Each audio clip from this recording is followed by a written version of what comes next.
Qarindoshlar yaxshimisizlar? Men Nurman. Turkiyadagi jiddiy qutuluş bo'limiga qanday kishilar bordi? Bugun bu to'g'riliq biroz ma'lumotlar beramiz. Turkiya davlat doktorxonasidagi jiddiy qutuluş bo'limiga qanday kishi kelsa qabul qilish majburiyati bo'ldi. Mayli sug'urtasi bo'lsin, bo'lmasin, yaxsan kamad demaydi. Agar Turkiyada innovativ sug'urtangiz bo'lsa, shu tekshirish davolashning ta'min to'lasi haqsiz bo'ldi. Lekin sug'urta bo'lmagan taqdirda bu jiddiy qutuluş sizga yoq kelmasin davolamaymiz demaydi. Hamda jiddiy qutulushdagi doktorlarning asosiy vazifasi mush kelgan bir munch bemorlarning ichida qanchasi haqiqatan bir jiddiy ahvoldagi bemorlar uni tepib chiqib bilan davolash.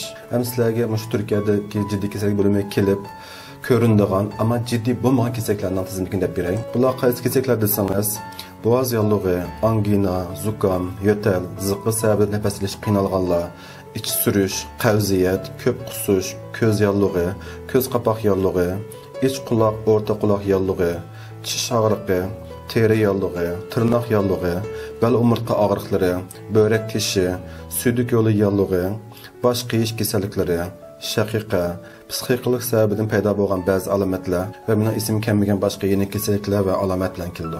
Bu Türkiye'deki ciddi qutuş bölümü kelgan kishilarning %95'i mushu kishilar. Chunki bu yerdagi davlat hastanesidagi ambulatoriyaga numaramaq biroz tez. Shunga ko'pincha kishilar badanda biroz kasallik alabdi bo'lgan amallar kecha kunduz demay jiddiy qutuş yugurib bordi.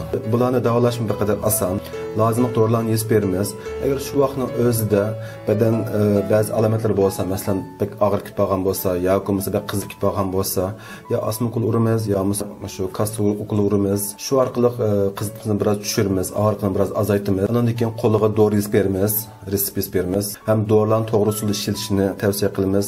Ham dori tugandan keyin shu munosib bilimlarga qayta bir berib tekshirib beqishni tavsiya qilamiz. Hamda bu jiddiy qutulishga haqiqiy bemorlar keldi. Abaqlarning %95 bemor dedik-ku. Hamda eshib qolgan 5% bo'lgan shu haqiqiy bemorlar. Masalan, bular birinchisi yurak tuyg'usi to'xtab qolganlar. Bu bemorlarning 112 yana jiddiy qutulish masalasi olib keldi. İkincisi yurak kesilib qo'zilib qolganlar. Uchinchisi tuyg'usi palashib qolganlar. To'rtinchisi qatnash voqeasi kesilib ketish sababidan jiddiy qon chiqib ketganlar yoki so'ngak sunganlar. To'rtinchisi tug'ut, beshinchisi bola tushib ketish.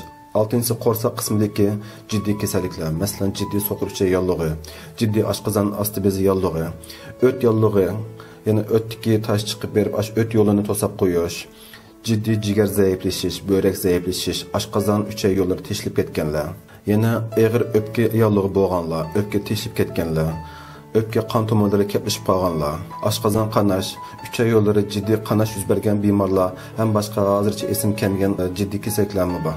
Hamda jiddiy qutulush kelgan bu jami kishilarning %5'i mushu ma'zur deb o'tgan jiddiy ahvollardan bo'lgan kasallardir. Bu xil bemorlar kelgan chog'da biz tez suratda mushu kasal ahvolini so'raymiz, alomatlarni istiqlomini so'raymiz, kasal tarixini bir so'raymiz, badan tekshiramiz, qon tekshiramiz, cho'ng tarat, kichik tarat, hammasini tekshiramiz, rentgen tortimiz, yoki CT tortimiz va yoki MR tortimiz. Hatto kasal ahvoli nihoyat og'ir bo'lib ketgan yoki bo'lmasa nihoyat murakkab kasal ahvollar bo'lgan kishilar uchun mushu munosib bo'limlardan doktor chaqirib kelamiz. Masalan, ichki kasalliklardan doktor chaqiramiz, tashqi kasallik bo'limidan doktor chaqiramiz. Deganga o'xshash shu ba'zi bo'limlardan doktorni chaqirib, mushu kasalga to'g'ri bir diagnozni qo'yib, eng qisqa vaqt ichida mushu munosib bo'limda yotqizib davolashga tirishamiz. Chunki bu turdagi bemorlarni uyga qaytarib bersak, ularning o'lim xavfi bo'ladi. Shuni bizning Uyg'urlar shu jiddiy qutulishga berishni aymamaslik kerak. Agar shu badaningizda og'ir kasallik alomatlari bo'lgan chog'da doktorxona berib qo'ying, jiddiy qutulish berib qo'ying. Hargizmi voy mening turkcham yo'q deb bu deb ansirab yumang. Kimlikni cho'qim evilang. Agar turkchangiz yaxshi bo'lmasa, bir turkcha biladigan birisini evilang. Endi jiq Uyg'urlarning sug'urtasi yo'q, lekin mana sug'urta bo'lmagan taqdirdami, mana shu jiddiy ahvollar yuz bergan chog'da yo 112 telefon qiling, yo jiddiy qutulish bering. Ham jiddiy qutulishda mana shu sizniki kasallikningki diagnozni qo'yib qo'yguncha ketgan o chiqimlar unchalik jiq chiqimi ketmaydi. Ham shu o'lim xavfi bo'lgan kasalliklar bo'lsa-mu, doktorxona qarab turmaydi. Endi oxiri shuni bir eslatib qo'yish kerak. Mana shu jiddiy qutulishda faqat ko'pincha jiddiy bo'lgan kasalliklarga to'g'ri diagnoz qo'yib topalaydi.